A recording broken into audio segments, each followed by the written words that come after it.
주일 4부 예배 오신 여러분을 주님의 이름으로 환영하고 축복합니다. 오늘도 우리가 이 자리에서 주님을 찬양하고 주의 이름을 높여드리길 원하는데요, 주님께서는 우리를 자녀로 불러주셨습니다. 우리가 택한 것이 아니라 주님께서 택하여 주셨고, 우리가 선택받은 것이 아니라 주님께서 선택하여 주셨습니다. 우리가 이것을 고백하며 주님께 나아가는 이 시간 되길 원합니다. 이 시간 날 자녀라 하시네 이 찬양 부르시면서 예배 시작하길 원합니다.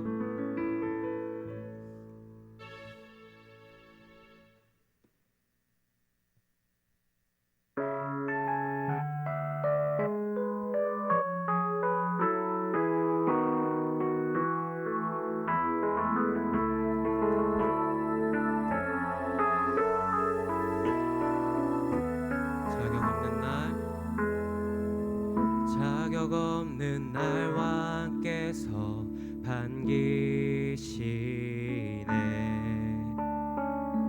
잃어버린 날 찾으신 그 사랑, 오 그 사랑. 내 모든 죄 대속하신 주의 죄 아래 있을 때내 날 위하여 죽으신 예수, 독생자 예수, 독생자 예수, 자유케 하네. 주의 자녀라 하시네. 아버지 집에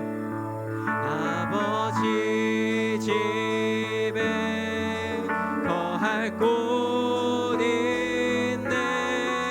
주의 자녀라 하시네. 주님께서 자격 없는 우리를 이 자리로 불러주셨습니다. 오직 그분 한 분만을 찬양하며 나아가는 이 시간 되길 원합니다. 자격 없는 날 왕께서, 자격 없는 날 왕께서 반기시네. 잃어버린 날 찾으신 그 사랑, 오 그 사랑, 그 사랑, 그 사랑, 오 그 사랑. 독생자 예수, 독생자 예수, 자유케 하네. 주의 자녀라 하시네. 아버지 집에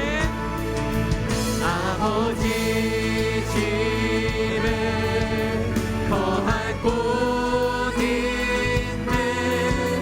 주의 자녀라 하시. 독생자 예수, 독생자 예수, 자유케 하네. 주의 자녀라 하시네. 아버지 집에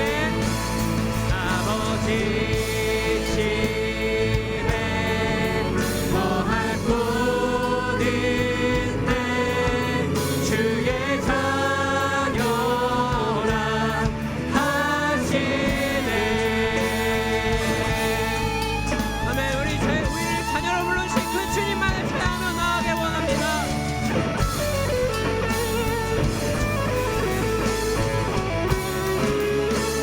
아무것도 없는 그와 같던 우리를 주님의 양자로 받아주셨습니다. 이것을 믿음으로 우리가 나아가는 모두가 되길 원합니다.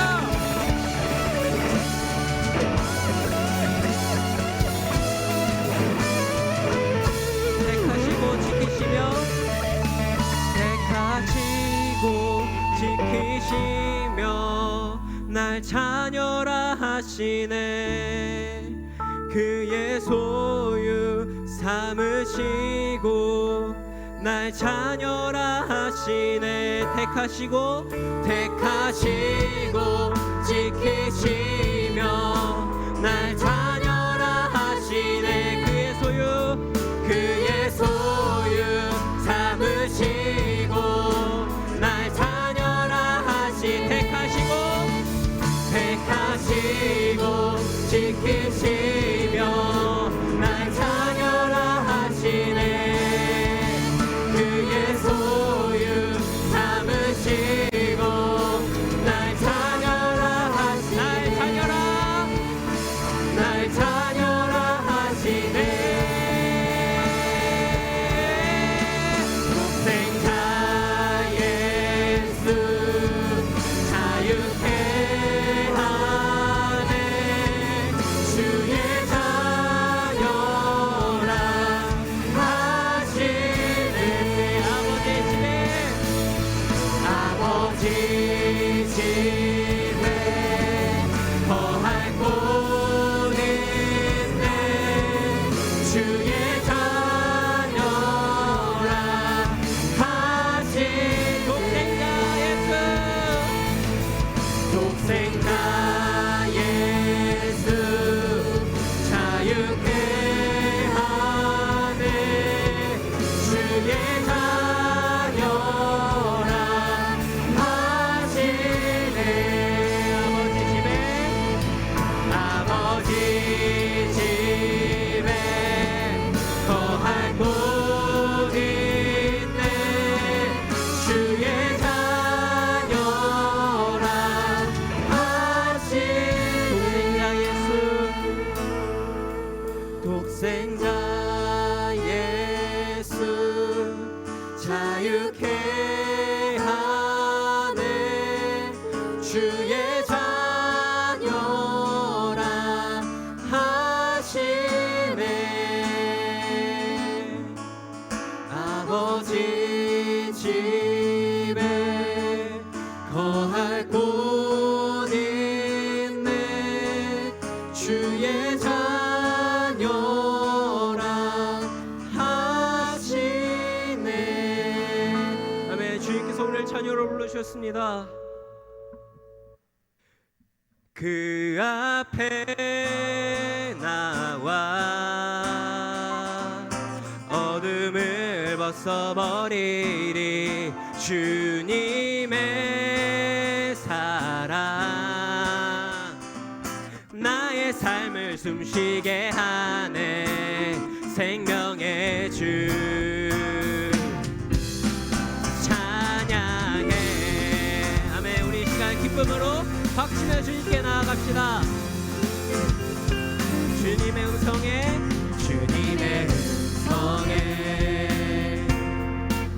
세상의 만물이 눈을 뜨네. 새숨을 내쉬며 온전히 새로워지네. 생명의 온기가 온몸에 가득히 스며드네. 숨쉬는 모든 것 빛 대신 주께 나가네. 그 앞에 나와 어둠을 벗어버리리. 주님의 사랑 나의 삶을 숨쉬게 한 생명의 주 찬양해. 우리 다시 처음부터 찬양하길 원합니다. 주님의 음성에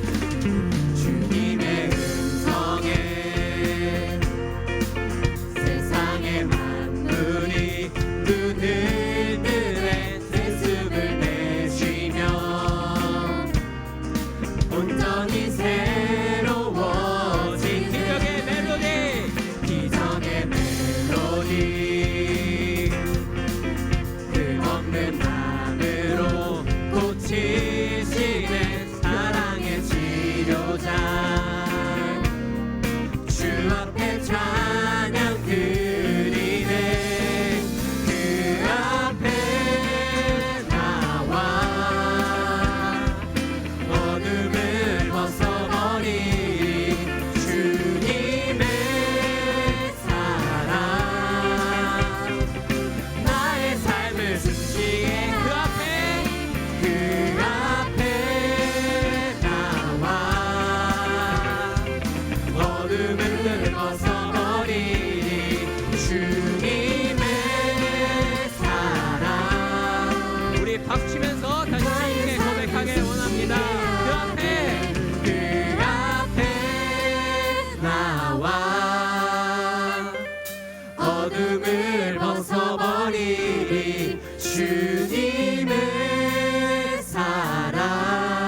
박수 올려드리기 원합니다.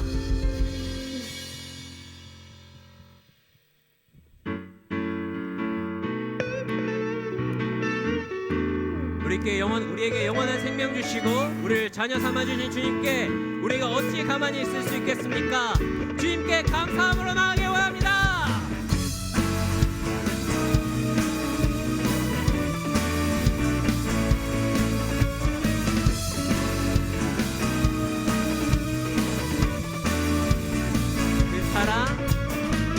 그 사랑 이유 없이 날 사랑해 주님께 드릴 것이 나 없는데 그 사랑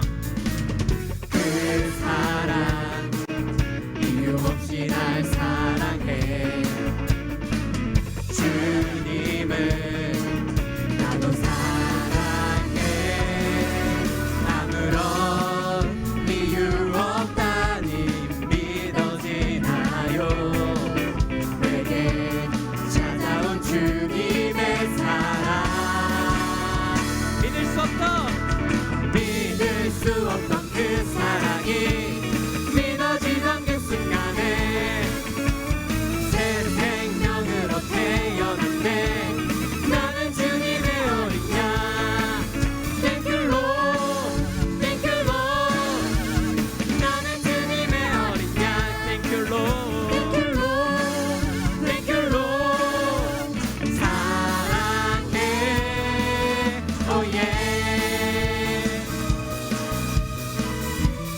우리 다시 한번 이유 없이 날 사랑해 주신 주님의 사랑을 찬양하며 나아갑시다.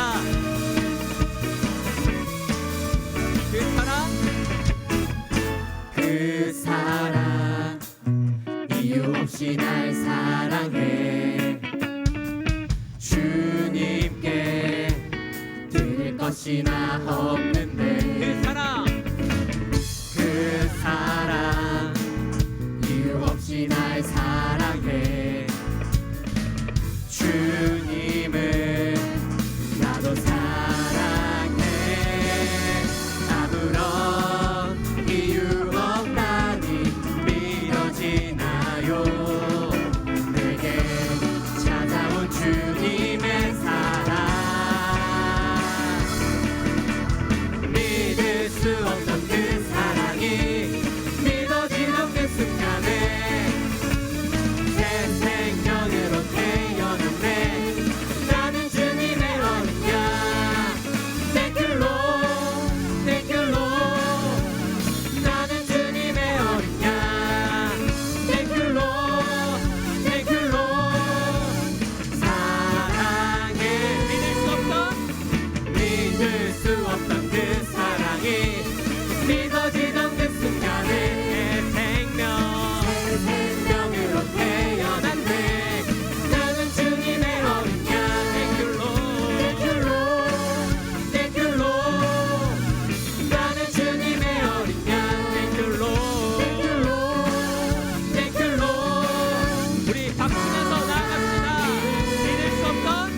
믿을 수 없던 그 사랑이 믿어지던 그 순간에 새 생명으로 태어났네 나는 주님의 어린 양 Thank you Lord. Thank you Lord Thank you Lord 나는 주님의 어린 양 Thank you Lord. Thank you Lord Thank you Lord 사랑해 믿을 수 없던 그 사랑이 믿어지던 그 순간에 새 생명으로 태어났네 나는 주님의 어린 양 Thank you Lord.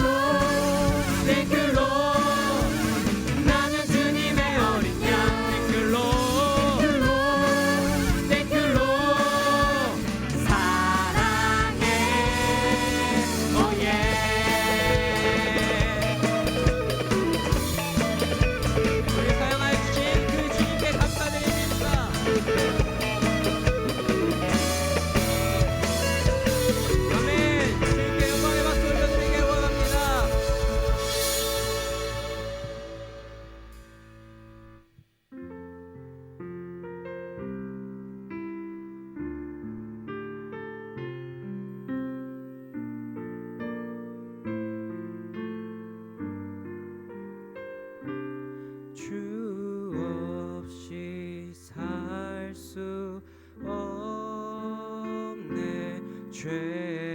죄인의 구주여 그 귀한 보배 피로 날 구속하소서.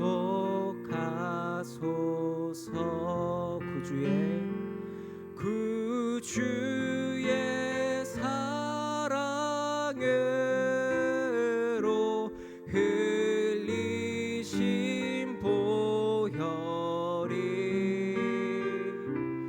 내 소망 나의 위로 내 영광 됩니다. 주 없이 살 수 없네. 죄인의 구주여 그 귀한 보배 피로 날 구속하소서.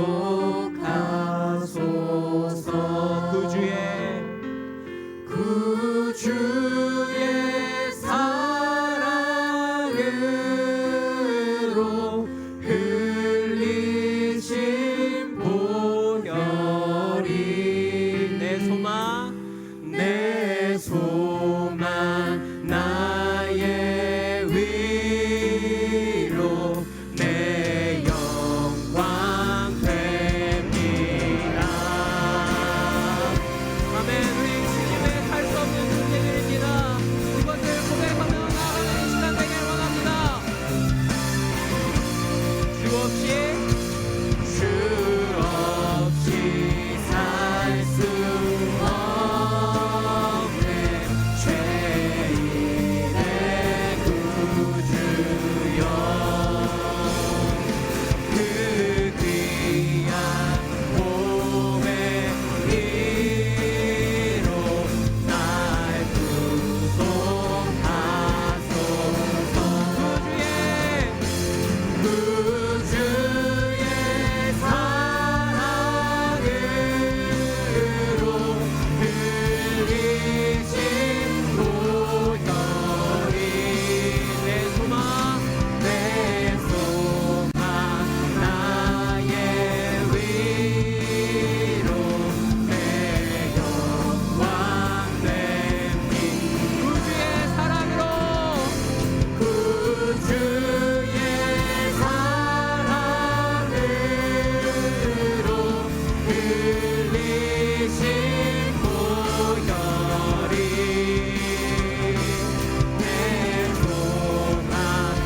원하심이 보좌에 앉으신 우리 하나님과 어린 양께 있도다. 그 원하심이 보좌에 앉으신 우리 하나님과 어린 양께 있도다. 이 시간 주님 앞에 고백하며 나아가기 원합니다. 주님께서 우리를 자녀로 불러주셨습니다. 그러나 우리는 너무나도 그것을 당연하게 여기고 때로는 그것을 잊으며 살아갑니다. 주님께서 넌 나의 자녀다라고 부르실 때 그 기쁨을 잊으며 살아가고 있습니다. 그것을 잊으며 그 주님의 은혜를 잊은 빈 공간을 내 행위로 다른 사람을 비난하며 얻는 그 의로 나를 채워가고 있습니다. 우리 시간 그것을 고백하며 그것을 회개하며 나아가길 원합니다.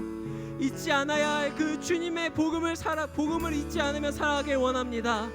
시간 우리 이렇게 고백하며 나아가길 원합니다. 시간 기도드릴 때 주님, 나의 빈 공간을 내가 잊었던 그 주님을 알매 주님의 자녀됨의 그 기쁨을 알게 해달라고, 그 기쁨을 잊지 않으며 살아가게 해달라고 시간 손을 펴 고백드리고 나아가길 원합니다.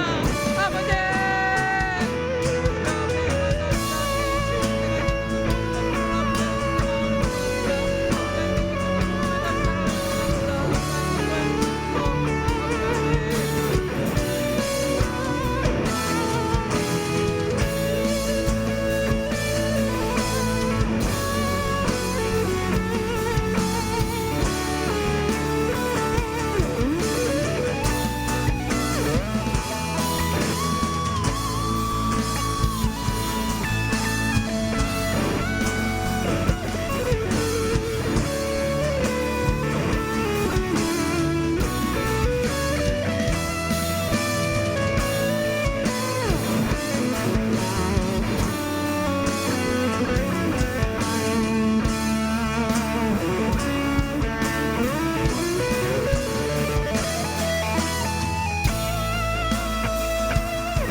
하나님 감사합니다. 이 자리에 함께 찬양하고 예배할 수 있음에 감사합니다. 우리와 이 나라에게 허락하신 풍요와 말씀에 감사합니다. 우리는 세상에 살면서 어쩔 수 없이 필요한 세상적인 문제의 해결을 구하고 있습니다. 하나님, 우리가 구하는 것이 하나님이 기쁘시게 주실 것을 구하게 해주세요. 하나님의 영광을 위해 구할 수 있도록 해주세요. 그 주신 은혜에 감사를 잊지 않도록 해주세요. 우리에게 주신 은혜가 얼마나 감사하고 있는지 돌아보게 해주세요. 우리에게 희망과 안정이 생기기를 기도합니다. 하나님께서 우리의 삶을 책임져 주시기를 기도합니다. 그렇기 위해 하나님께 주인의 자리를 내어드릴 수 있도록 우리의 마음을 열어주시길 바랍니다. 하나님이 주실 가장 좋은 것을 구합니다. 세상의 것보다 은혜를 먼저 구하는 우리가 되게 해주세요. 오늘의 말씀이 한 주의 양식이 되고 평생의 밑거름이 되기를 구하며 예수님의 이름으로 기도드립니다. 아멘.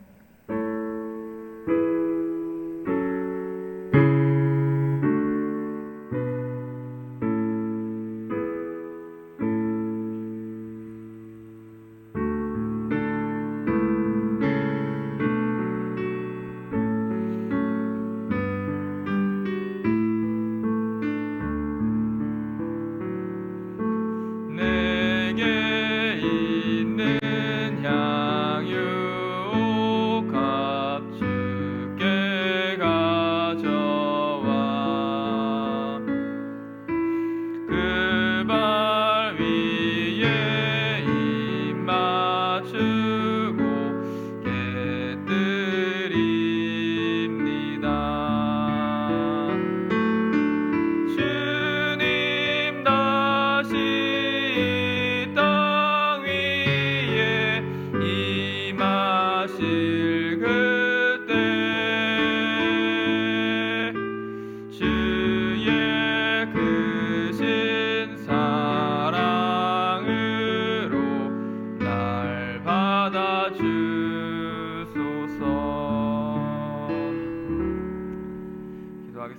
하나님 아버지 감사드립니다. 한 주간 가장 좋고 아름다운 것으로 먹이고 입히시다가 이 주일날 하나님의 예배하는 자리로 인도하심을 너무나도 감사드립니다. 이 시간 예배할 때에 하나님의 사랑과 뜻을 바라볼 수 있는 저희 될 수 있도록 인도하여 주시옵시고, 그 하나님의 사랑을 따라서 하나님 말씀에 순종하며 살아갈 수 있는 이번에 한 주간이 될 수 있도록 아버지 하나님 인도하여 주시옵소서. 또한 내 인생의 주인 되신 하나님께 감사드리는 마음으로 이 시간 귀한 예물을 하나님 앞에 올려드린 많은 손길들이 있습니다. 하나님 함께 해주심을 통하여서 물질이 주인된 인생이 아니라 하나님이 주인된 인생이 얼마나 축복된 인생인지 손수 보여주시옵시고, 선한 길로서 그들의 삶을 인도하여 주시옵소서. 헌금들이 손길 가운데에 하나님을 주인으로 모시는 그런 신앙 고백이 세워질 수 있도록 인도하여 주시옵시고, 하나님께 감사드리며 또 헌금 드리는 그 마음을 기쁘게 받아주심을 통하여서 그 인생 가운데 늘 형통하는 축복, 하나님이 동행하시는 축복이 있을 수 있도록 인도하여 주시옵소서. 또한 우리 모두가 하나님 앞에서 물질이 아닌 하나님이 주인 되시는 고백을 드릴 수 있는 저희 모든 청년부 될 수 있도록 우리의 청년부를 인도하여 주시옵소서. 하나님께서 우리 청년부를 선하고 아름답게 인도하실 줄 믿고 감사드리며 우리 주 예수님의 이름으로 기도드립니다. 아멘.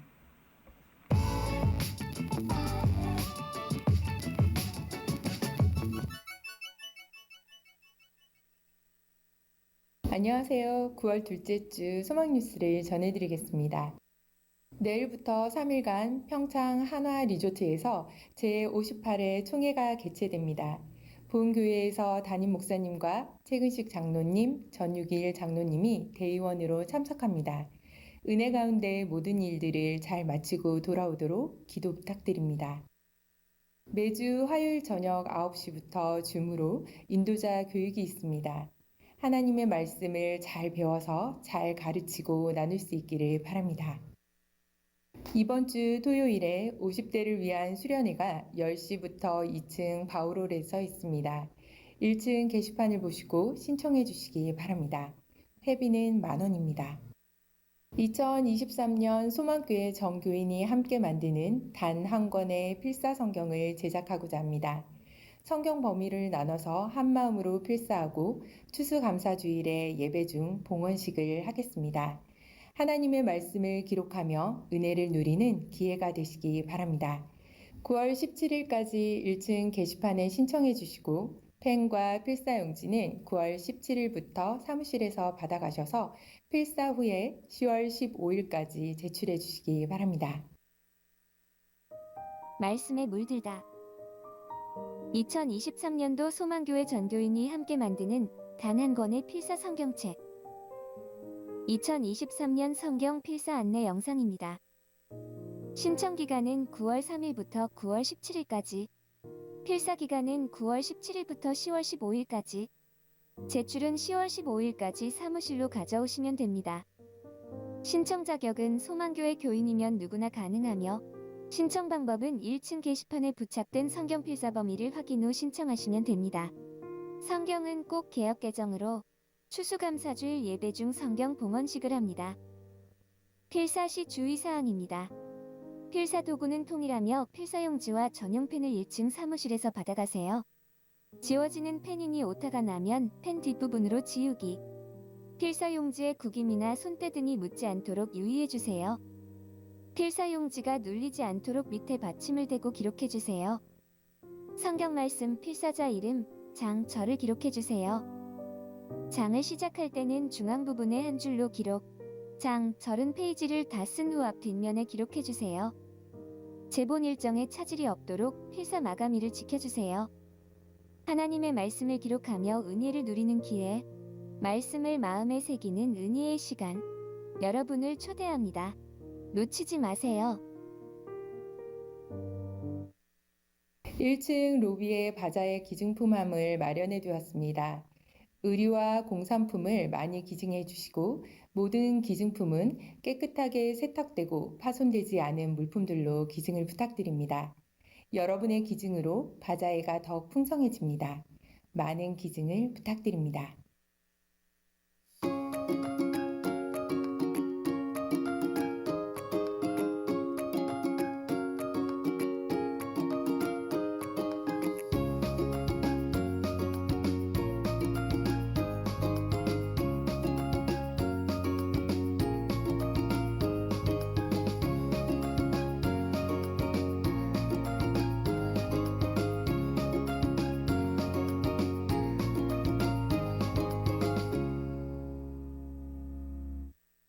피택자들은 일정에 따라 교육을 잘 받으시기 바랍니다.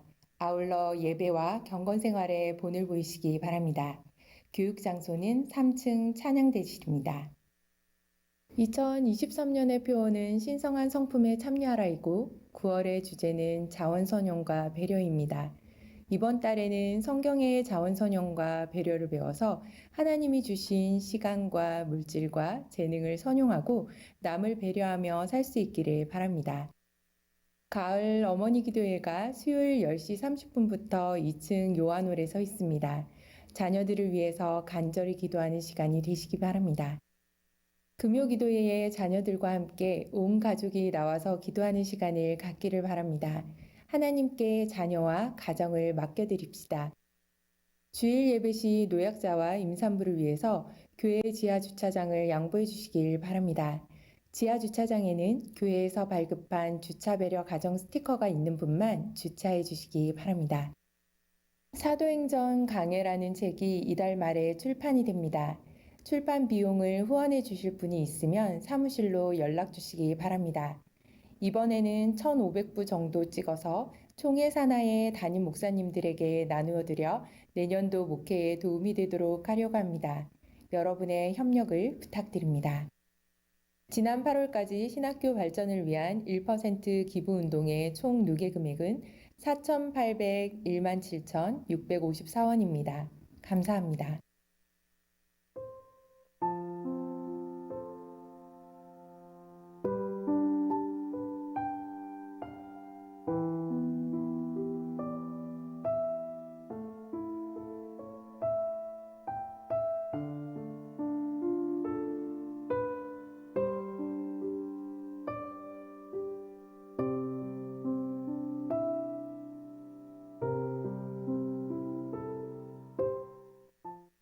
오늘 하루도 예배 가운데 큰 은혜 받으시고 우리에게 주어진 자원을 선용하며 사는 성도님들 되시기를 소망합니다.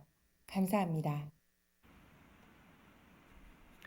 네, 광고의 내용들 참고해 주시기 바라고. 근데 1층 로비에 바자회 기증품함도 있으니까 바자회 그 의류나 공산품 등 많이 기증해 주시기 바랍니다. 그리고 1층에 성경 필사 명단이 있는데 한번 각오하셔서 한번 성경 필사에 도전해 보시면 좋겠습니다. 우리 시간 함께 보실 성경 말씀은 갈라디아서 4장 1절부터 11절 말씀입니다. 갈라디아서 4장 1절부터 11절 말씀 제가 읽겠습니다. 신약 306쪽입니다. 갈라디아서 4장 1절부터 11절 말씀입니다. 내가 또 말하노니 유업을 이룰 자가 모든 것의 주인이나 어렸을 동안에는 종과 다름이 없어서 그 아버지가 정한 때까지 후견인과 청지기 아래에 있었나니 이와 같이 우리도 어렸을 때에 이 세상의 초등학문 아래에 있어서 종노릇하였더니 때가 참에 하나님이 그 아들을 보내사 여자에게 나게 하시고 율법 아래에 나게 하신 것은 율법 아래에 있는 자들을 속량하시고 우리로 아들의 명분을 얻게 하려 하심이라. 너희가 아들이므로 하나님이 그 아들의 영을 우리 마음 가운데 보내사 아빠 아버지라 부르게 하셨느니라. 그러므로 내가 이후로는 종이 아니요 아들이니 아들이면 하나님으로 말미암아 유업을 받을 자이니라.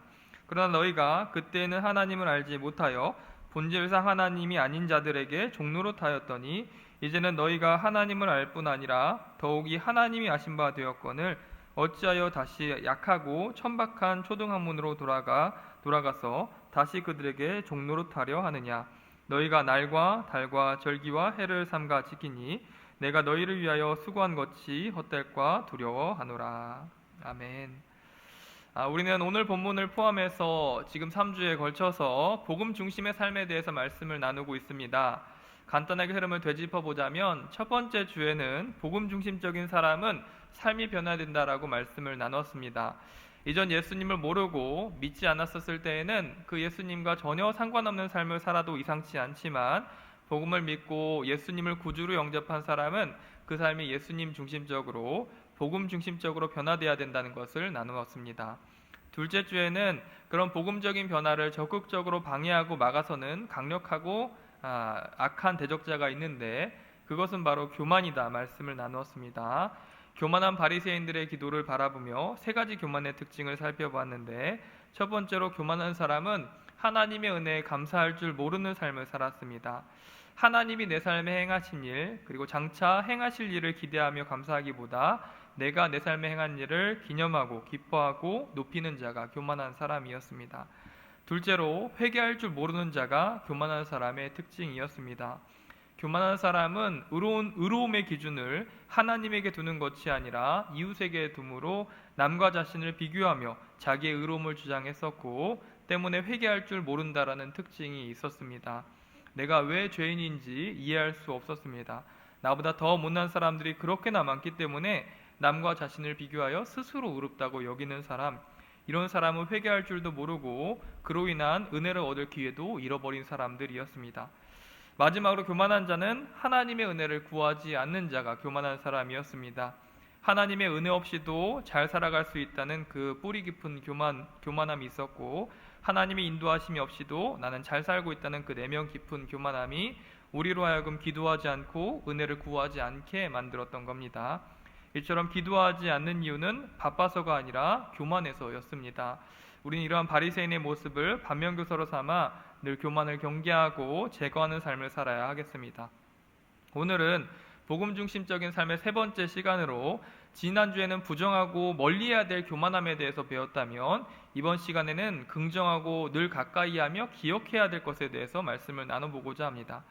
우리가 복음 중심적인 사람이 되고 삶과 생각이 하나님과 점점 더 가까운 사람이 되기 위해서 늘 기억하고 고백해야 될 복음적인 사실이 있다면 그것은 무엇일까요? 바로 여러분들이 하나님의 자녀가 되었다는 사실입니다. 그것을 우리는 기억할 때에 죄에 종된 상태를 싫어하게 되고, 더 나아가서 하나님의 구원하심을 찬양하고 은혜를 기대하며 기뻐할 수 있는 존재가 되게 되는 겁니다. 우리는 예수님으로 인하여서 신분의 완전한 변화를 이루게 되었고 은혜를 받은 사람들입니다. 우리는 그 정체성과 은혜를 잃지 말아야 하겠습니다. 우리의 신분은 이전에는 죄의 종이었고 율법의 종된 상태였다라고 성경은 해석해주고 있습니다. 마치 악독한 고아원 원장에 의해서 억압받고 착취받고 공격당하는 삶을 살던 희망이 없는 삶이었었던 것입니다. 그래서 더 나은 사람으로 살아갈 수 없는 상태에 있는 상태였습니다. 그러나 이제는 예수님이라고 하는 너무나도 존귀한 분이 여러분들의 인생에 찾아오심으로 인해 우리는 하늘 아버지의 자녀가 되게 되고 하나님의 자녀로 입양되게 된 것입니다. 이것이 우리로 하여금 행복하게 하고 변화된 삶을 살아갈 힘과 용기를 주는 우리의 정체성이고 복음의 사실입니다. 여러분, 이 시간 믿음으로 마음 가운데 선포하시기를 바랍니다. 우리는 예수님 안에서 하나님의 아들과 딸로 입양된 자녀들이라는 사실을 믿을 수 있기를 바랍니다. 이 신분의 변화된 사실이, 이 정체성이 여러분들을 더욱더 복음과 가까운 사람으로 인도해주고 변화시킬 겁니다. 저는 하나님의 선택받고 사랑받는 자녀라는 사실을 처음 깨닫고 믿게 되었을 때에 그게 얼마나 감격스럽고 기뻤는지 자려고 하면 며칠 밤낮을 잠들지 못하고 일어나서 감사기도를 했었던 기억이 있습니다. 항상 의심했었거든요. 내가 하나님의 자녀고 예수님이 나를 구원해서 내 인생의 끝에는 천국이 있다는 그 사실을 늘 의심했었는데, 대학교 2학년 때에 예수님을 인격적으로 만나고 진짜다라는 것을 믿고 깨닫게 됐습니다. 예수님 안에서 내가 하나님의 자녀로 입양됐구나, 이게 믿어지기 시작했던 거죠. 그래서 자려고 하면 막 비죽비죽 웃음이 나오고 무릎 꿇고 감사기도를 했습니다. 진짜 감사합니다. 제가 하나님의 자녀입니다. 이 사실을 고백했고, 또 내가 왜 하나님의 자녀였는지, 하나님의 사랑이 내 삶을 얼마나 행복하게 했고 내 삶에 관여했었는지를 만나는 사람마다 전했었던 기억이 있습니다. 이렇듯 우리가 하나님의 하늘 아버지의 자녀로 입양되었고 받아들여졌다는 사실은 너무나도 놀랍고 큰 축복입니다. 살아왔는데, 항상 고아로 살아왔는데 어느 날 스티브 잡스가 내 아버지였다, 이런 것보다 더 놀랍고 위대한 사실이겠죠. 바라기는 그 큰 축복과 기쁨과 행복이 오늘 본문 말씀을 통해서, 너희가 하나님의 자녀다 말씀하시는 오늘 본문 말씀을 통해서, 또 성령님의 도우심을 통해서 여러분들에게 그 기쁨과 행복이 넘쳐나기를 바랄 뿐입니다. 믿어지는 은혜가 있기를 바랍니다. 그리고 이미 그 감격을 누렸고 믿어 고백했지만 그 감사와 감격이 가물가물해진 사람이 있다라면 저도 어느 순간 그래왔다라는 사실을 설교 준비하면서 깨닫게 됐는데, 다시 한번 그 은혜와 감사가 이 시간 회복되어지는 은혜가 있기를 바랍니다. 오늘 본문에 사도 바울은 하나님의 양자가 된 우리들이 얼마나 큰 복을 받았고 변화를 겪었는지를 말씀을 통해 증거해주고 있는데, 먼저 전체 본문 중에 1절부터 3절에는 우리가 변화받기 전에 양자로 입양되기 전의 상태에 대해서 말씀해주고 있는 내용이 등장합니다. 본문 1절부터 3절 같이 읽어볼까요? 시작. 내가 또 말하노니 유업을 이을 자가 모든 것의 주인이나 어렸을 동안에는 종과 다름이 없어서 그 아버지가 정한 때까지 후견인과 청지기 아래 있나니, 이와 같이 우리도 어렸을 때에 이 세상의 초등학문에 있어서 종노릇하였다. 이렇게 말씀해주고 있습니다. 바울은 우리가 예수님을 믿고 예수님을 내 인생의 구주와 내 인생의 구원자로 받아들이고 영접하기 이전에 세상의 초등학문 아래 종노릇하던 상태였다. 이렇게 말씀해주고 있습니다. 종의 신분이었고 예수 그리스도로 말미암아 허락된 하나님의 나라를 기대할 수 없는 상태였다라고 말해주고 있는 것이죠. 당시 헬라 로마 사회에서는 자녀가 자라서 14살이 되면 25살의 성인이 될 때까지 부모의 손에서 떨어져서 가정교사나 후견인의 보호와 관리 안에서 철저한 교육을 받아야 됐습니다. 쉽게 말해서 우리나라에서는 18살만 되면 성인이라고 생각해서 이제 주민등록증도 나오고 성인 취급을 하지 않습니까? 이제 재산 상속도 받을 수 있고 모든 이제 법적 행위를 이제 어른으로서 행할 수가 있습니다. 근데 헬라와 로마 문화 사회에서는 25살이 성인의 기준이었습니다. 그래서 14살이 되면 25살의 성인이 될 때까지 이 부모님의 손에서 떨어져서 이 후견인과 이제 교사, 청지기 아래서 보호와 관리를 받아야 되는 처지가 됐었던 거죠. 그래서 먹는 것, 입는 것, 걷는 것, 말하는 것 모든 것을 통제받고 후계자 교육을 받아야 했던 겁니다. 그리고 그런 자녀들을 교육하는 가정교사들은 그 가정교사들의 신분은 당시 집주인의 종들이었기 때문에 실제적으로 따지고 본다면 집주인의 자녀들은 어릴 적 동안에 잠시 동안 종의 명령을 들어야 하는 종보다도 더 낮은 상태에 처하게 됐었던 기간이 있었던 겁니다. 그러니까 14살부터 25살 사이에는 종 밑에서 순종하는 시기를 겪어야 했던 것이죠. 사도 바울은 1절부터 2절에 이런 헬라와 로마의 문화의 기본적인 문화를 언급해주면서 3절에 하나님의 자녀인 우리들도 예수님을 알기 전까지는 그랬다라고 말씀해주고 있는 것이죠. 예수님이 신약시대에 오시기 전까지, 그리고 현재 우리들은 예수님을 삶의 주인으로 영접하기 전까지는 이와 같이 종의 처지로 살고 있었다는 것을 말해줍니다. 3절에 이와 같이 헬라와 로마의 그 문화와 같이 우리도 어렸을 때에 이 세상의 초등학문 아래서 종노릇하였다. 이렇게 말씀해주고 있습니다. 여기서 우리가 종노릇하였다라고 이야기하고 있는 세상의 초등학문은 헬라어로 스토이케이아라는 단어인데, 이것은 크게 두 가지 의미가 있습니다. 첫 번째는 기초적이고 초등학문에라는 의미를 갖고 있습니다. 굉장히 알파벳 수준의 기초적이고 어리숙한 학문 수준을 말하고 있는 겁니다. 두 번째는 근본적이고 본질이 되는 이라는 의미를 가지고 있습니다. 첫 번째 의미인 초등학문의 기초적인 이라는 의미는 유대인들에게 해당되는 말씀입니다. 이 유대인들은 하나님의 자녀고 만왕의 왕이신 선택받은 하나님의 권속임에도 불구하고 초등학문의 종노릇을 하며 살았습니다. 바꿔 말하면 율법의 종이 돼서 살았던 것이 그들의 신앙생활이었고 열심이었고 구원관념이었다는 것입니다. 예수님께서 하나님은 실제로 자신의 자녀인 유대인들에게 초보적이고 기초적인 스승을 허락하신 적이 있습니다. 그것은 바로 출애굽 시대의 율법입니다. 율법. 하나님께서는 이스라엘 백성들을 출애굽시키고 광야를 거쳐서 약속의 땅으로 가는 그 기간 동안, 광야의 생활 기간 동안 이스라엘 백성들을 안내할 안내자를 모세를 통해 주셨는데, 그게 바로 율법이었어요. 율법. 그리고 이 율법은 갓 탄생한 이스라엘 백성들을 통제하고 죄를 짓지 않도록 지도해주는 교사로서의 역할을 감당했습니다. 그래서 이 밖으로 나가면 하나님 앞에 죄를 짓는다는 것을 율법이 경고해줬고, 이 안에 거한다면 하나님의 기쁨이 되고 복을 누린다는 것을 율법이라는 초등학문이 유대인들에게 교육해줬고 가르쳐줬다라는 것입니다. 그리고 이 율법은 그 제사법과 윤리 강령을 통해서 하나님 앞에서 죄가 얼마나 두려운 것인지를 알게 해주는 역할을 감당했습니다. 하나님은 죄를 정말로 싫어하고 죄의 결과는 죽음이라는 사실을 율법이 가르쳐줬던 거예요. 쉽게 말해 죄를 짓게 된다면 유대인들은 율법에 적혀있는 바에 의하면 제사를 지냄으로 자신의 죄를 씻어내야지 하나님 앞에 심판을 받지 않게 됐습니다. 그래서 이 제사는 나를 대신해서 죽을 제물을 하나님께 바치는 행위를 요구하고 있었어요, 율법은. 그래서 곧 나의 죄를 대신해서 양이나 소 같은 대속 제물을 준비해 놓고 그 머리에 안수를 합니다. 뭐라고 이야기하냐면 하나님, 내 안에 있는 많은 더러운 죄들을 이 양이나 소에게 전가합니다. 저를 용서해 주시고 저를 대신해서 이 양과 소를 희생합니다라고 기도를 하게 되었습니다. 그리고 그 기도를 마친 이후 제물은 나를 대신해서 죄의 결과로 목에 칼이 들어가는 멱이 따여지는 일을 당해야만 했었던 거죠. 피를 흘려 죽어야 됐고 그리고 칼로 각이 떠지는 비참함을 당해야만 했었던 겁니다.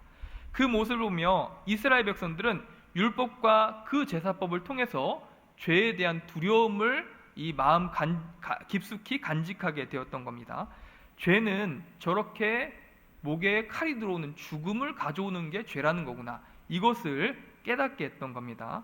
내가 죄 용서를 받기 위해서는 그냥 하나님 없는 걸로 해주세요 라고 이야기하고 끝나는 게 아니라 저런 희생과 피 흘림의 죽음이 있어야지 죄가 용서받을 수 있는 거구나 라는 것을 율법을 통해 교육받게 됐다는 겁니다. 그래서 죄의 결과는 너무 무서운 거다. 내가 죄를 짓지 않아야 되고 죄는 저렇게 죽음을 가져온다. 내 자녀에게 저런 게 가져오면 안 되겠지, 이런 생각을 하게 됐었던 것이죠. 곧 이 율법이 그 교육을 했던 역할을 감당했던 겁니다. 그러나 중요한 것은 이 율법이라는 것이 교사일 뿐이지, 이 하나님의 뜻과 인도하심을 가르쳐주는 교사일 뿐이지 율법 자체가 구원자는 아니었습니다. 바울의 이야기하고 있는 요지가 바로 이겁니다. 바꿔 말해 그 율법의 요구에 따라 피를 흘리고 죽임을 당했었던 양과 소와 짐승의 피는 그 피가 실제적으로 나의 죄를 씻기는 능력이 그 짐승의 피 안에 있었던 것은 아니었습니다. 율법은 단지 상징이었고 가르쳐주는 교사에 불과했습니다. 죄를 지으면 죽음으로 반드시 값을 치러야 된다라는 것을 알려주는 교사였습니다. 그리고 당신은 장차 이런 방식으로 하나님께 죄 용서를 받고 구원받을 것입니다 라는 것을 가르쳐주는 게 율법의 역할이었던 거죠. 바로 예수님이 당신을 대신해서 십자가에 못 박혀 죽으심으로 인해 당신은 구원받을 겁니다 라는 것을 교육해주는 역할이 율법이었습니다. 곧 예수 그리스도의 참된 희생, 구원을 통해 여러분들은 구원받는다라는 사실, 예수님에게 초점을 맞추고 오실 메시아를 의지하게 하는 용도가 초등교사인 율법의 용도였고 역할이었습니다. 하지만 이스라엘 백성들은 크게 착각해서 헛된 믿음을 갖게 됐습니다. 예수님을 믿는 믿음을 갖는 게 아니라 율법을 구원자로, 율법을 구원받는 진리의 수단으로 믿고 받아들이는 신앙에 이르게 됐던 것이죠. 곧 초등교사를 메시아로 여기며 신봉하는 단계에 도달했던 겁니다. 그래서 율법에게 종노릇하기 시작했어요. 그 율법에게 죄를 짓지 않기 위해서, 율법에게 잘 보이기 위해서 율법에게 빌고 종노릇하는 처지가 되게 됐던 겁니다. 그 율법 행함을 통해서 하나님께 의롭다 여김 받을 수 있다라고 믿었었고, 율법을 위해서 살기 시작했고, 율법을 위해서 가족도 방치하고 죽이는 단계까지 이른 것이 지금의 유대인들이고 무슬림들입니다. 바울은 이와 같이 착각 속에 살았던 상태가 비참하고 초등학문의 종노릇하는 것이 아니냐라고 이야기해주고 있는 것입니다. 안식일이 사람을 위해서 있는 것인데 안식일을 위해서 살아가고 율법의 종이 되어 살아갔던 그 상태가 안타깝고 비참하다 말합니다. 한 목사님의 어린 시절에 있었던 이야기인데 자신이 어린 시절 교회 안에서 정말로 모범이 되고 엄친아가 한 명 있었다고 합니다. 그 친구는 학교에서 전교회장도 했고 공부도 잘하고 성실했던 소위 엄친아입니다. 그리고 그 친구는 교회 안에서도 엄친아처럼 행동했는데 늘 솔선수범하고 아무리 피곤하고 힘든 일이 있어도 모든 일이 자기가 앞장서야 했고 열심히 일을 해야지 만족하는 친구였습니다. 그래서 어느 날 기회가 돼서 그분에게 물어봤더랍니다. 누구누구야, 너는 왜 그렇게 열심히 일을 하니? 자기의 몸을 돌보지도 않고 그렇게 일하는 이유가 뭐니? 물어봤더니 그 친구의 대답은 의외였다라는 겁니다. 이유는 자기가 이렇게 하지 않으면 하나님이 자기의 다리 몽둥이를 부러뜨릴 것 같다라고 두려워하고 있었다라는 것이죠. 마치 종이 주인에게 매를 얻어맞을까봐 두려워하듯 신앙생활을 하고 있었던 것이고, 혹은 지옥이라는 형벌에 자기가 떨어질까봐 두려워하면서 하나님을 섬기고 교회를 섬겨왔다는 것을 발견하게 됐던 겁니다. 하지만 여러분, 하나님이 여러분들이 향해서 바라시는 열심과 순종이 이와 같은 순종이었을까요? 그것은 분명히 아니라는 것입니다. 하지만 바리새인과 유대인들은, 그리고 어쩌면 우리도 이와 같은 신앙생활을 하고 있는지도 모릅니다. 종과 같은 입장에서 맞기를 두려워하며 지옥 갈 것을 두려워하며 순종하는 삶을 사는 것은 종과 같은 신앙을 살아가고 있는 것입니다. 신앙의 참된 구원자, 우리를 참된 자유자로 인도하실 예수님을 바라보지 못하고 율법 행함으로 하나님의 이쁨을 받고 벌을 면한다고 믿고 있다면 그 신앙생활은 하나님이 바라시는 신앙생활이라고 이야기할 수 없습니다. 저도 오랜 시간 항상 제 인생에 어려움이 오고 난관이 온다면 늘 머릿속에 떠오르는 생각은, 혹시 내가 이전에 하나님한테 벌 받을 만한 행동을 했기 때문에 이런 일이 있지 않았을까, 하나님 나에게 이런 벌을 주시지 않았을까라는 종과 같은 심정, 두드러 맞지 않기 위해서 신앙생활하는 심정으로 신앙생활을 해왔었던 적이 많았다는 사실을 생각해 봅니다. 하지만 바울은 이것이 초등학문의 종노릇하는 것과 같다라고 이야기하면서 유대인들은 율법 행함으로 의롭다 여김 받는 것도 아니고 율법 행하지 않음으로 버림받지도 않는다. 왜냐하면 하나님의 자녀이기 때문이다 라고 이야기해주고 있는 겁니다. 그리고 두 번째 의미로 세상의 초등학문에서 종노릇했다라는 것이, 유대인들은 율법에게 종노릇했어요. 하지만 헬라인들은 우주의 초보적인 영, 기초적이고 본질적인 영에 종노릇했다라는 것을 지적해주고 있는 본문입니다.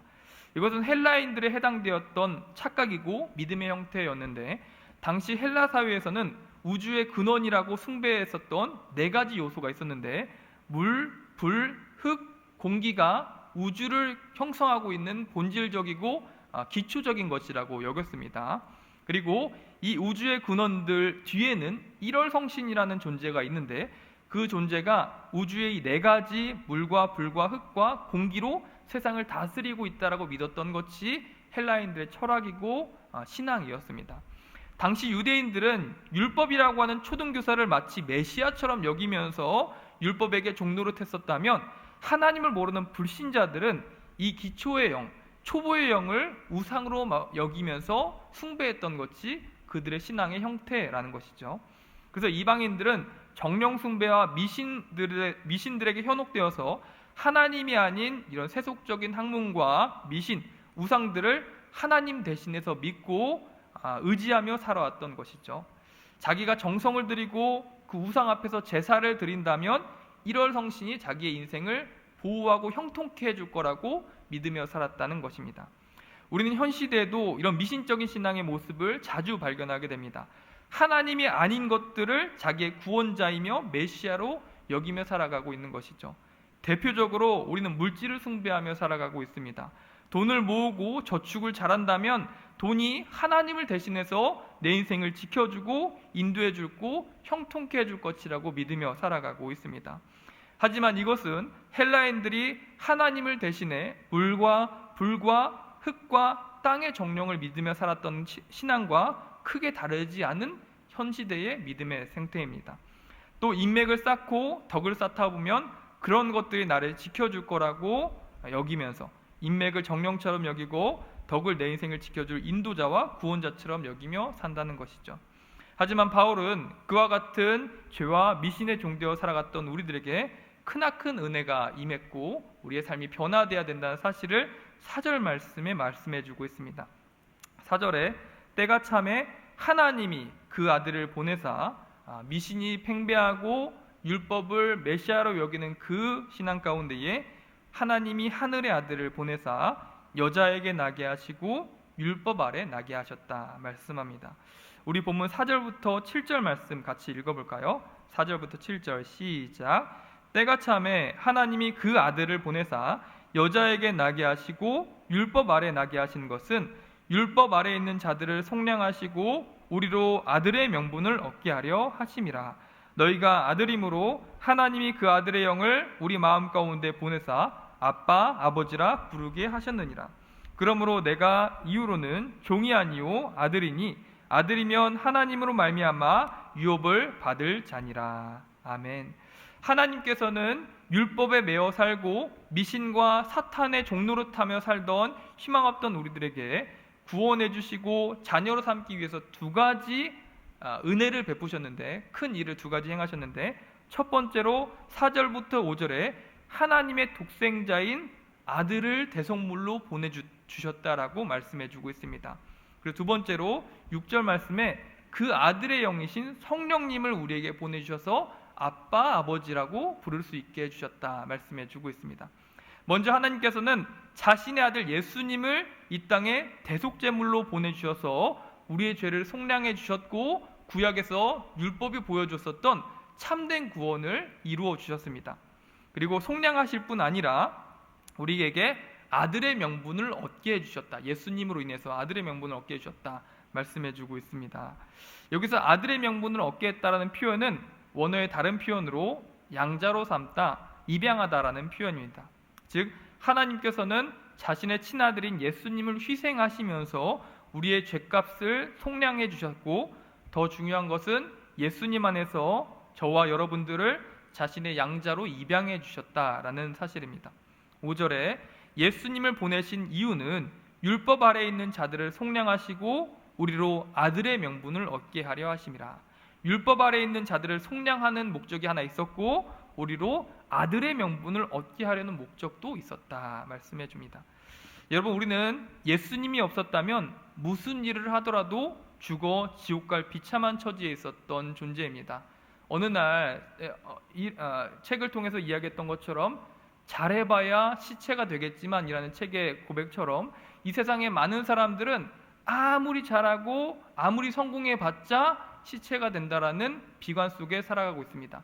하지만 성경은 그것뿐만이 아니라 우리에게 더 큰 재앙이 있는데 시체가 되고 끝나는 것이 아니라 너희는 지옥에 가고 영원한 형벌을 받을 수밖에 없는 가장 비참한 처지에 있었던 존재가 사람이다 라고 이렇게 이야기해주고 있는 것입니다. 즉 예수님이라는 그 구원자가 하늘로부터 내려오시지 않았다면 우리는 평생을 지옥 갈 처지에 살아갈 존재들이었다는 겁니다. 그 이유는 창세기에 태초로부터 인류를 향한 하나님의 한 가지 말씀이 있었기 때문입니다. 그것은 선악과를 먹으면 정령 죽으리라 라는 말씀입니다. 그 말씀이 지금 여러분들과 우리 이웃의 주변에 있는 이웃들에게도 여전히 유효해서 말할 수 없는 인류의 저주와 운명을 허락하고 있다는 사실이죠. 여기서 정령 죽으리라 라는 말씀은 반드시 죽으리라 라는 말과 동일한 의미입니다. 반드시 죽는다, 정령 죽는다, 이 말씀은 계속 죽고 영원히 멸망받는다 라는 말씀입니다. 그리고 이것은 영원히 타서 죽게 되는 지옥 심판을 의미하는 상징적인 의미도 있습니다. 하나님은 이와 같이 하나님의 말씀을 벗어나는 것이 얼마나 큰 비참의 처지를 초래하는 것인지 아주 강력하게 경고하셨습니다. 하지만 아담과 하와는 사탄의 유혹을 받아서 하나님의 말씀을 버렸고 하나님과 같은 존재가 되려고 하였습니다. 그 결과 태초에 세상을 창조하시고 해와 달과 별과 지구를 만들었으며 사람에게 생명을 부여했었던 그 엄청나게 강력한 존귀와 능력을 갖고 있었던 하나님의 말씀이, 우리에게 축복과 은혜를 엄청나게 넘치게 했었던 하나님의 말씀이 이제는 거꾸로 그 무한한 능력으로 취소되지 않는 저주를 아담과 하와 그리고 그의 후손인 모든 인류들에게 약속하는 처지가 되게 됐던 것이죠. 이것은 정령 죽고 영원히 죽는 처지의 저주로서 지옥 심판의 운명을 모든 인류들에게 약속했었던 이 태초의 모습이었습니다. 너희가 정령 죽으리라 말씀하셨던 그 하나님의 말씀은 지금 이 순간에도 없어지지 않고 유지되고 있습니다. 이것을 신학적 용어로서 행위 언약의 저주라고 이야기하고 취소되지 않는 저주라고 말합니다. 그래서 모든 인류는 풀은 마르고 꽃은 시드나 영영이 사라지지 않는 이 하나님의 말씀 안에서 사탄의 유혹을 받아 끊임없이 죽임을 당해야 되는 저주 속에 태어날 운명으로 살아가고 있다는 것이죠. 마치 사탄과 동일한 불순종의 죄, 영원한 지옥 심판의 처지에 처하게 된 것이 인류의 형편이라는 것입니다. 그러나 이런 가장 비참한 저주 속에 살아야 될 우리들에게 유일한 희망인 예수님이 빛이 오셨는데, 그것은 바로 하나님이 약속하신 믿는 자의 메시아 예수님이었습니다. 그 메시아는 하나님의 아들이시고 신이면서 4절 말씀에 보면 여자에게서 나시고 율법 아래 태어나신 분이라고 그렇게 태어나셨다라고 소개해주고 있습니다. 여기서 예수님이 여자에게 태어나셨다라는 의미는 하나님이신 예수님이 사람으로 태어나셨다라는 의미인 것입니다. 그리고 율법 아래 태어나셨다라는 의미는 율법을 지키는 유대인으로 태어나셨다라는 의미입니다. 그래서 율법의 모든 요구를 다 순종하시고 충족시키고 죄의 결과로 율법이 요구하는 죽음을 담당하러 오신 분이 예수님이라는 사실을 이야기해주고 있는 겁니다. 쉽게 말해 예수님은 마치 소방관이 사람을 구원하기 위해서는 불 속으로 뛰어들어가는 것처럼 저주 속에 있는 사람의 형태와 모습으로 율법 아래 태어나셨다라는 것을 말씀해주고 있는 것이죠. 그리고 하나부터 10까지 예수님은 율법의 모든 요구를 다 순종하시고 끝으로 정령 죽으리라 말씀하셨던 그 하나님 말씀에 순종하여 자신의 죽으심으로 저와 여러분들을 구원하셨습니다. 정령 죽으리라, 영원히 죽으리라 말씀하셨던 그 하나님의 말씀은 짐승 그리고 사람의 죽음으로서는 채워질 수 없는 엄청난 크기의 말씀의 그릇이었습니다. 그래서 무수한 동물의 피가 그 말씀 위에 부어지고 무수한 죄인의 피가 그 말씀 위에 흐른다 할지라도 그 말씀은 해결되지 않고 우리에게 영원한 지옥 심판을 허락할 수밖에 없었던 것이죠. 그러나 하나님으로부터 보냄받은 예수님은 동일한 하나님으로서 자신의 피를 그 그릇에 담으셨고 그 저주를 취소시켜 주셨다는 것입니다. 성경은 그 이야기를 본문에 여자의 몸에 태어나셨으며 율법 아래서 태어나셔서 우리를 속량하셨다 말씀하고 있습니다. 5절에 그로 말미암아 율법의 저주 아래 있었던 우리들을 속량하셨다라는 것을 말씀해 주고 있죠. 하나님의 아들이 자신의 죽음으로 하나님 앞에서 말씀의 값을 치루었던 겁니다. 그리고 예수님은 자신이 구원한 교회 성도들의 머리가 되어 주심으로 교회를 자신의 몸으로 삼고 예수님은 교회의 머리가 되어 주심으로 우리를 예수님 안에서 아들의 명분을 얻게 해 주신 분이 예수님입니다. 하나님의 아들과 우리는 한 몸이 됨을 통해서 우리도 예수님 안에서 하나님의 자녀로 같이 입양될 수 있게 되었다는 겁니다. 여러분, 입양을 받게 된다면 어떤 일이 일어나나요? 연예인이나 유명 인사들에게도 이런 입양을 한 부부가 굉장히 많았는데 차인표나 시네라 부부라든지 브래드 피트와 안젤리나 졸리, 지금 별별했지만 또 애플의 창시자 스티브 잡스도 입양을 했습니다. 여러분, 근데 한 아이가 누군가에게 입양을 받게 된다면 어떤 일이 일어납니까? 정말로 놀라운 축복이 그 아이의 인생에게 허락되게 되는데 이전에 고아이거나 종의 자녀였던 과거와는 전혀 상관이 없이 진짜 브래드 피트의 자녀가 되게 됩니다. 스티브 잡스의 아들과 딸이 될 수 있게 되는 겁니다. 먹는 것, 입는 것, 사는 것을 같이 하게 되고 모든 재산을 합법적으로 물려받을 수 있는 은혜와 축복을, 넘치는 축복을 받게 된다는 것이죠. 즉 우리가 율법과 죄의 종되었었던 상태에서 속량을 받고 예수님이 십자가로 인해 속량을 받고 하나님의 양자가 된다는 것은 천지를 창조하신 하나님의 아들과 딸이 하늘 자녀들이 된다는 의미이고 그분의 나라와 그분의 모든 축복을 물려받을 수 있는 상속자가 되었다는 의미를 성경은 이야기해주고 있는 겁니다. 그래서 7절에 그러므로 내가 이후로는 종이 아니요 아들이니 아들이면 하나님으로 말미암아 유업을 상속받을 것이다 말씀해 줍니다. 유업을 받을 자가 되었다, 상속자가 되었다라는 사실을 말씀해 주고 있는 것이죠. 하나님의 나라를 유업으로 받고 하나님의 자녀가 된 은혜를 예수님 안에서 우리는 누리게 된 것입니다. 여러분, 이 사실이 믿어지는 사람은 정말로 복된 사람입니다. 바라기는 우리가 예수님 안에서 절대로 속량받을 수 없는 죄가 속량받았다는 사실을 믿을 수 있는 청년부 되기를 바라고, 더 나아가 예수님 안에서 주의 몸된 교회가 양자됨의 축복 또한 받았다는 사실을 믿을 수 있었으면 참으로 좋겠습니다. 어떤 교수님은 이런 하나님의 구원 행위를 마이너스 10억과 플러스 10억의 비율을 들었습니다. 제가 그때 학생이기 때문에 그 수준에 맞추어서 금액을 맞춰서 비중을 들었었던 것 같은데, 현재 우리 물가 수준이 올랐으니까 20억으로 치고 생각해 봤으면 좋겠습니다. 우리가 죄인 되었었을 때에는 어떤 상태였냐면, 예를 들자면 마이너스 20억의 빚진 상태에서 살아가는 처지였다는 것을 말하는 것입니다. 마이너스 20억이라면 한 달에 이자가 얼마만큼 나오는지를 아시나요? 지금 금리인 3.5%로 계산해 보니까 한 달에 600만 원씩 이자를 갚아야 되는 처지가 마이너스 20억을 빚진 사람의 삶입니다. 웬만한 경우는 원금은커녕 이자도 갚기 힘든 엄청나게 큰 금액이죠. 그래서 우리는 그 무거운 짐을 양 어깨에 메고 그 죄에게 종로로 타는 삶을 매달 살아야 되는 상태가 이전에 예수님으로 인해서 구원받기 전에 우리들의 상태입니다. 시간이 지나면 지날수록 짐은 점점 가벼워지는 게 아니라 이자를 갚지 못해서 원금이 점점 불어나기 시작해요. 이 비참함이 예수님 없는 모든 사람들, 지옥 갈 형편에 있는 죄의 짐진 사람들, 종된 사람들의 상태였습니다. 하지만 예수님은 자신의 피값으로 그 20억을 탕감해 주었습니다. 그뿐 아니라 우리를 자신의 몸으로 삼아주시고 부활하심으로 양자됨의 입양됨의 은혜까지 허락해 주셨다는 것이죠. 빚 탕감만 해주면 영원인 상태에서는 우리가 살아갈 수가 없습니다. 또 빚을 지고 살아가야 했겠지만, 하나님은 자녀의 신분을 우리에게 예수님 안에서 허락해 주심으로 하나님 나라 유업을 허락해 주셨다는 겁니다. 그것이 20억의 잔고를 여러분들의 통장에 넣어준 것보다도 훨씬 더 큰 하나님의 구원 행위다라고 이야기할 수 있습니다.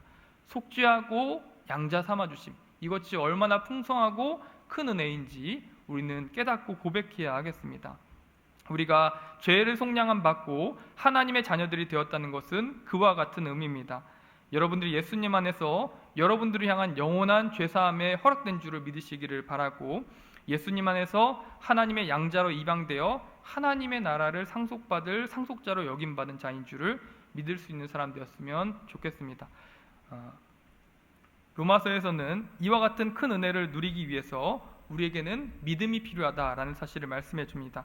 로마서 3장 21절부터 22절에 이제는 율법 외에 하나님의 한 의가 났으니 율법과 선지자들에게 증거를 받은 것이라. 곧 예수 그리스도를 믿음으로 말미암아 모든 믿는 자에게 미치는 하나님의 은이 차별이 없느니라 말씀합니다. 이 하나님의 의란, 예수님을 믿는 자에게 허락되는 하나님의 의란 구원을 말하는 것이고, 양자됨을 오늘 본문에 보면 말하는 것입니다. 성경은 이 하나님의 의를 받아 누리게 되고 받게 되는 자격으로 단지 예수 그리스도를 믿으라는 것을 강조하고 있는 것입니다.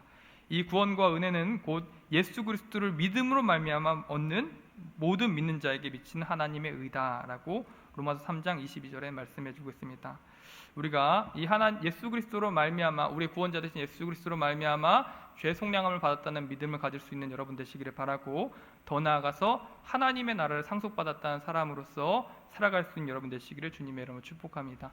한 가지 예로 마무리하고자 하는데, 저는 이 하나님의 아들이라는 사람은 어떤 모습의 삶을 살아갈까라는 생각을 하면 단 한 명의 사람이 떠오릅니다.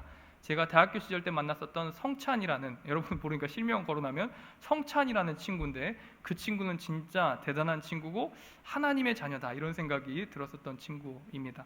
그 친구는 어떤 사람이었을까? 제가 대학교 시절 때 영어 스터디를 했었던 적이 있었습니다. 그래서 한 20명 정도 되는 영어 스터디인데, 그 스터디는 그 회비가 없는 모임이었어요. 그래서 한 명의 영어를 잘하는 신학교 선배 형이 이제 신학생들한테 영어를 가르쳐주는, 이제 뭐라 그래야 될까요? 재능 기부 형식의 스터디를 그룹을 형성을 했었어요. 근데 이 스터디가 계속 진행되다 보니까 간식비도 있고 보드바카비도 있고 이제 장소를 빌려야 되는 비용도 점점 늘어나기 시작했던 거예요. 그래서 이제 약간 눈치 싸움이 시작됐던 거죠. 이 금액을 누가 감당해야 될까? 이거 조금 불편한데 다음 주에 그냥 나오지 말까? 이런 생각을 하고 있었던 시기에 이런 어려움을 나누고 있었는데, 그때에 제가 말했던 성찬이가 제일 나이가 어렸는데 번쩍 손을 들고 제가 그 비용을 다 감당하겠습니다, 이렇게 얘기를 하는 거예요. 그래서 아니 형들도 많고 이제 나이도 많은 장로님들도 있는데 어린애가 무슨 돈이 있다고 이렇게 나설까, 이런 생각을 했는데 그 친구가 이어서 말하길 저희 아버지 돈 되게 많습니다, 아버지 부자시거든요, 이렇게 얘기를 하는 겁니다. 그래서 저희는 분위기가 너네 아버지 부자시구나, 이렇게 분위기가 흘러갔었습니다. 근데 그 뒤에 그 친구가 얘기했었던 신앙 고백이 분위기를 완전히 반전시켜서 진짜 하나님의 자녀는 저렇게 살아야 된다라는 깨달음을 줬는데, 바로 우리 하나님 아버지가 내 아버지입니다 이야기하면서, 우리 아버지는 부자기 때문에 저는 걱정이 없습니다 라고 이야기하면서 모든 금액을 대신 자기가 되는 제일 어린 친구가 내는 모습을 보게 되었습니다. 부자인 아버지, 진짜 하늘 아버지를 자기의 아버지로 여기는 사람은 저와 같이 당당하고 기백 있는 삶을 사는구나 라는 것을 깨닫게 됐고 한 수 배웠습니다. 진짜 우리는 하나님을 하늘 아버지로 여기고 살고 있습니까? 저는 그때 아니다, 나는 진짜 하나님이 엄청난 부자시고 엄청난 하늘 유업을 나에게 상속 주실 것이라고 믿지 못하고 살아간다, 이것을 회개했었던 기억을 여러분들에게 공유합니다. 여러분, 참으로 하늘 아버지 믿을 수 있는 여러분 되시기를 주님의 이름으로 축복합니다. 예수님 안에서 여러분들은 속량받을 수 없는 모든 죄를 탕감받았습니다. 이것만으로도 감기가 무량한데 예수님 안에서 여러분들은 하늘 아버지의 천국 유업을 받은 사람들입니다. 이 사실이 여러분 마음 가운데 전달되기를 바라고 믿어질 수 있기를 바랍니다. 그래서 복음 중심적인 사람, 세상을 두려워하지 않는 사람, 하나님 앞에서 하나님의 영광과 하나님의 살아계심을 증거할 수 있는 하나님의 자녀들 다 되시기를 주님의 이름으로 축복합니다. 이 시간 구원하심이 찬송 불렀으면 좋겠는데 시간이 좀 많이 가서 그 가사만 우리가 마음속에 새기면서 잠깐 기도했으면 좋겠습니다. 우리의 구원하심이 오직 예수 그리스도에게 있습니다. 예수 그리스도로 말미암아 우리의 모든 죄를 속량받았습니다. 그것만으로도 갚을 수 없는 너무나도 큰 은혜인데, 더 나아가서 우리는 예수님으로 말미암아 하나님의 천국 유업을 받을 수 있는 하나님의 양자로, 상속자로 여김받게 되었습니다. 우리가 이 사실을 믿는 자 되게 해달라고 함께 기도했으면 좋겠습니다. 이 사실을 고백하는 자들 되게 해달라고 기도하였으면 좋겠습니다. 하나님의 하늘 유업을 받은 자들로서 세상을 두려워하지 않고 세상을 믿거나 세상을 의지하지 않고 하나님을 의지하는 자들 되게 해달라고 이 시간 기도하며 나아가도록 하겠습니다. 기도하겠습니다.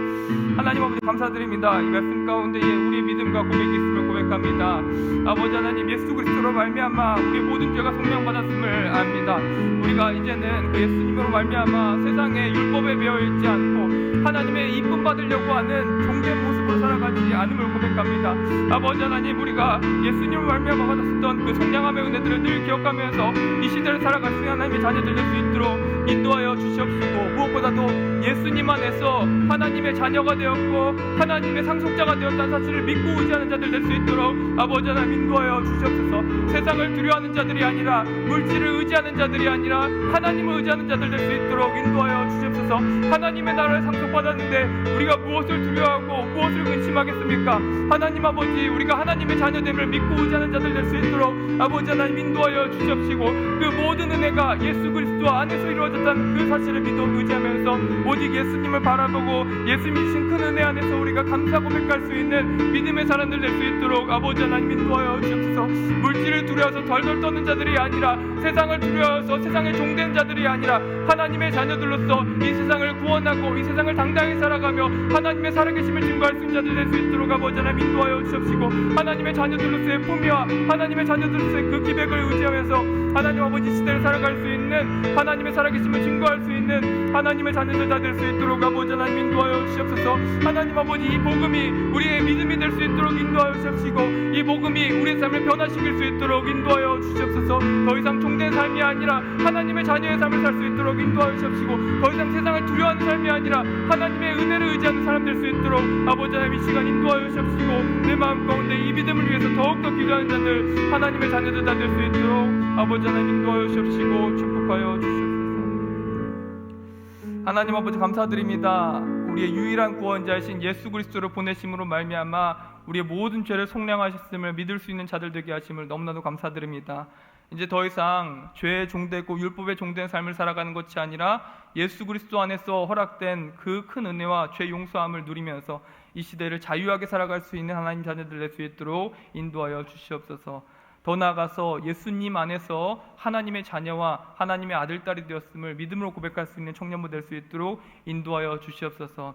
하나님의 아들 예수님으로 인하여서 주의 몸된 교회가 하나님의 상속자여 하나님 나라의 유업을 받은 자리들임을 고백하는 저희가 될 수 있도록 인도하여 주시옵시고, 그 믿음과 그 확신을 가지고 이 세상을 살아갈 때에 세상을 두려워하지 않고 물질에 종되지 않고 하나님의 자녀로서 하나님이 살아계심을 증거하며 살아갈 수 있는 정말 주의 자녀된 자들, 주의 긍휼의 아름다움의 상속을 받은 자들로 살아갈 수 있는 저희 될 수 있도록 아버지 하나님 인도하여 주시옵소서. 이 두 가지 믿음이 우리 마음 가운데 확정되고 굳건해질 수 있도록 인도하여 주시옵시고, 이 믿음으로 인하여서 우리 삶이 점점 복음적으로 변화되어질 수 있는 큰 놀라운 은혜가 우리에게 있을 수 있도록 아버지 하나님 인도하여 주시옵소서. 우리 더욱더 하나님의 자녀다운 모습으로 인도하실 하나님 믿고 감사드리며 우리 주 예수님의 이름으로 기도드립니다. 아멘. 이제는 우리 주 예수 그리스도의 크신 은혜와 하나님 아버지의 지극하신 사랑하심과 성령 하나님의 감화 감동 교통 인도하심의 역사가 이 자리에 모여서 주의 속량하심과 주의 은혜와 주의 상속의 은혜와 양자됨의 은혜를 허락하셨음을 믿고 의지하며 감사하고 또 그 복음을 따라서 우리의 삶을 변화시키겠노라고 각오하는 이 자리에 모여있는 모든 주의 권속들 머리 위에 이제부터 영원토록 함께 있을지어다. 아멘.